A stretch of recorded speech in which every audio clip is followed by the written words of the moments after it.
साधी अपेक्षा आहे की पारदर्शी कारभार करा. माझ्या मतदारांना पैसे कुठे द्यायला लावू नका.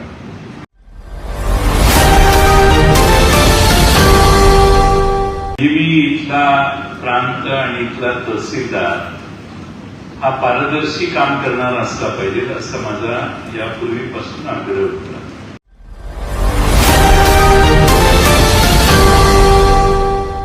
वजन ठेवल्याशिवाय काम होत नाही असं आपल्या तहसील कार्यालयाचं आता नावलौकिक व्हायला लागलेलं आहे.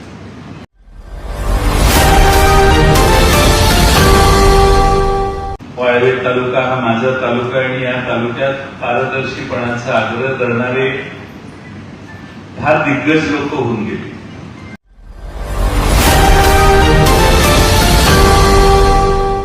आपल्या महसूल विभागात सामान्य माणसाची फार कामं असतात.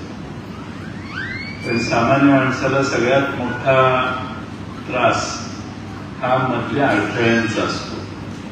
सामान्य माणसाला कळत नाही की आपलं काम कसं होणार, कधी होणार, कोण करणार.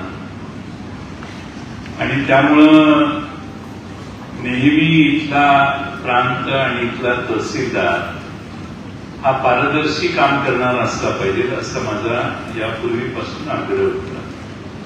पण अलीकडे तसं काही मला तहसील कार्यालयात आढळून येत नाही. वजन ठेवल्याशिवाय काम होत नाही असं आपल्या तहसील कार्यालयाचं आता नावलौकिक व्हायला लागलेलं आहे. आणि मला अशी खात्री आहे की संबंधित यातून बोध घेतील.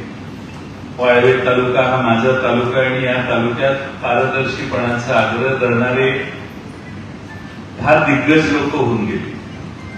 त्यामुळे वाळवे तालुक्याला गृहीत धरून कुणी काम करू नये. हा तालुका फार हुशार, सुजाण लोकांचा तालुका आहे. लोक हे कोणत्याही भ्रष्टाचाराला विरोध करणारे लोक आहेत. आणि म्हणून माझी अपेक्षा आहे की तहसील कार्यालयात सगळ्याच कर्मचाऱ्यांनी थोडंसं पारदर्शी कारभार करायचा प्रयत्न करा. परत अडचण झाली की नाव घ्या, त्यापेक्षा आधी ऍडव्हान्समध्ये सूचना देतो. माझी साधी अपेक्षा आहे की पारदर्शी कारभार करा. माझ्या मतदारांना पैसे कुठे द्यायला लावू नका.